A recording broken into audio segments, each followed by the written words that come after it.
రాయదుర్గం మాజీ MLA BJP నాయకులు కాపు రామచంద్రరెడ్డి సంచలన వ్యాఖ్యలు చేశారు.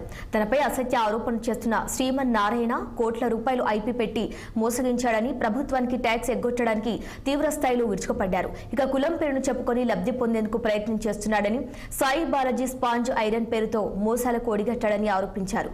ఇలాంటి వ్యక్తులు చేసే బెదిరింపులకు బెదిరేదే లేదని ఆయన హెచ్చరించారు. తనపై చేస్తున్న విమర్శలు, ఆరోపణల వెనుక రాయదుర్గం ఎమ్మెల్యే కాలువ శ్రీనివాస్ ఉన్నారని ఆయన పేర్కొన్నారు.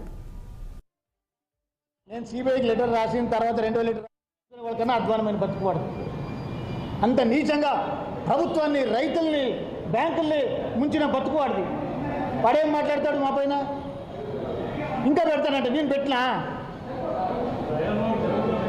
ఇప్పుడో కూడా అడిగిన వినాను రా ఒకసారి వినని చెప్తున్నాను.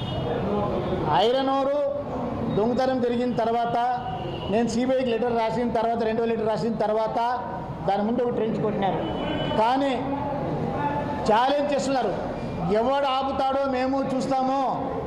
రామచంద్రారెడ్డి కాదు కదా, వాళ్ళ తాత దిగొచ్చినా కూడా మీరు ఐరన్ ఓర్ ఎత్తుకొని పోతాము అని ఛాలెంజ్ చేస్తున్నారు. నేను ఛాలెంజ్ చేస్తాను, ఆ ఐరన్ ఓర్ అది ఎట్లా పోతుందో నేను చూస్తాను. ఓఎంసీని ఎవరు నాశనం చేసింది ఈ రాష్ట్రంలో ప్రతి ఒక్కరికి తెలుసు.